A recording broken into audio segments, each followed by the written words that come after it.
मित्रों, इस सृष्टि में जिस किसी ने जन्म लिया है उसकी मृत्यु एक ना एक दिन होती ही है। यह एक कठोर सत्य है, इसे चाह कर भी कोई झुठला नहीं सकता।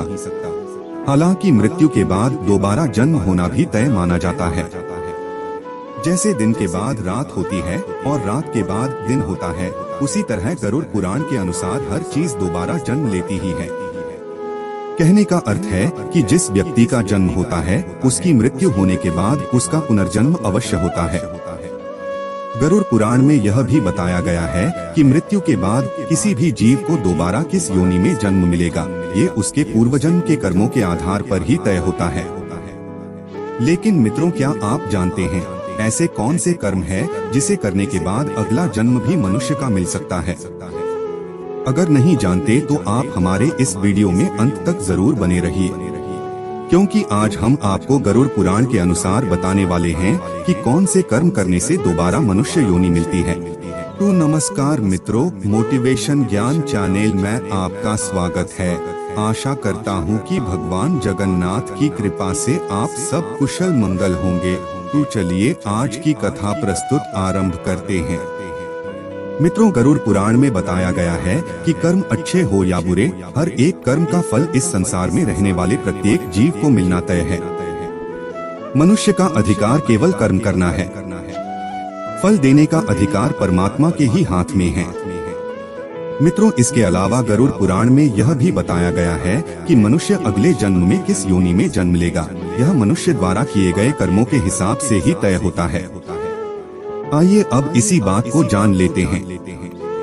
मित्रों, सर्वप्रथम हम आपको यह बता दें कि इस जन्म में मनुष्य योनि मिली है तो आपका अगला जन्म भी मनुष्य योनि में ही होगा, यह तय नहीं है। गरुड़ पुराण के अनुसार जो अपने जीवन में अच्छे कर्म करते हैं, सिर्फ उन्हें ही मनुष्य जीवन की प्राप्ति होती है। यही नहीं, कुछ मनुष्य ऐसे भी होते हैं जो अपने कर्मों के कारण 84 लाख योनियों में भटकते रहते हैं और फिर अंत में उनका जन्म एक मनुष्य की योनि में होता है। मित्रों, कर्म 3 प्रकार के होते हैं: संचित कर्म, प्रारब्ध कर्म, क्रियामान कर्म। संचित कर्म हमारे पूर्व जन्मों में किए गए कर्मों का जो ढेर है वह संचित कर्म है। प्रारब्ध कर्म उन्हीं संचित कर्मों के आधार पर आपको जो शरीर प्राप्त हुआ है और पूर्व जन्म के कर्मों में जिन कर्मों का फल इस जन्म में भोगना पड़ता है वे प्रारब्ध कर्म कहे जाते हैं। क्रियमाण कर्म किसी भी व्यक्ति द्वारा वर्तमान जीवन में किया जा रहा कर्म ही क्रियमाण कर्म कहलाता है। आपके कर्मों के बड़ी संख्या में से जरा से कर्मों को लेकर आपको यह शरीर मिला है। बाकी आपके संचित कर्म संस्कार के रूप में पड़े हैं। सभी के कर्म के अनुसार जो संचित और प्रारब्ध कर्म है उनसे अगले जन्म का निर्माण होता है, जो तय करता है कि आपका अगला जन्म 84 लाख योनियों में से किसी भी योनि में हो सकता है। इसलिए कहा जाता है कि इसी जन्म में ईश्वर के चरणों में चले जाना चाहिए और किसी को अपनी तरफ से कोई कष्ट नहीं देना चाहिए। व्यक्ति इस संसार में अकेला आता है और अकेला ही जाता है। अंतिम समय में उसके अच्छे बुरे कर्म, पुण्य और पाप ही उसके अगले जन्म का निर्धारण करते हैं। महर्षि वाल्मीकि जी आदि ग्रंथ रामायण में कहते हैं कि माता पिता, गुरु, आचार्य और ज्ञानी पंडित का कभी भी अपमान नहीं करना चाहिए और न ही कभी उनके बारे में ऐसे विचार अपने मन में लाने चाहिए। और जो व्यक्ति ऐसा करता है उसे महापाप लगता है। ऐसे लोगों को नरक में पाप का फल भोगना ही पड़ता है। चाहे वह कितना भी दान पुण्य कर ले, इस बात को कोई पुण्य नहीं मिटा सकता। मित्रों, जो व्यक्ति हमेशा दूसरों के हित में सोचता है उनकी सदैव मदद करता है, पशु पक्षी और अन्य जीवों पर दया करता है, जरूरतमंदों की मदद करता है और बिना किसी स्वार्थ से संचित धन का उपयोग धार्मिक कार्यों में करता है, ऐसे मनुष्य का अगला जन्म मानव योनि में ही होना तय है। मित्रों, इसके अलावा गरुड़ पुराण में यह भी बताया गया है कि जो मनुष्य अपनी मृत्यु के अंतिम समय में जिस चीज के बारे में सोचते हुए अपने प्राण त्यागता है उसे अगला जन्म उसी के अनुसार मिलता है।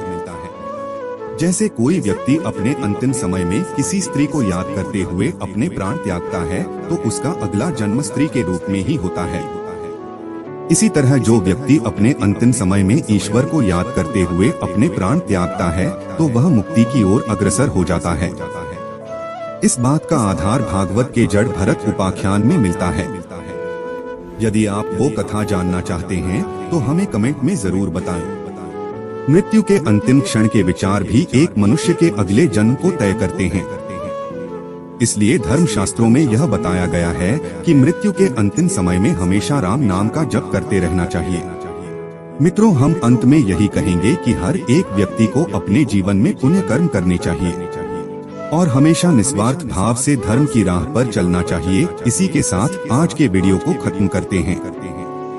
आपको हमारी जानकारी कैसी लगी हमें कमेंट में जरूर बताएं और अपने दोस्तों के साथ शेयर जरूर करें, क्योंकि खुशियां और ज्ञान बांटने से ही बढ़ता है। फिर मिलते हैं किसी नए वीडियो के साथ, तब तक के लिए नमस्कार।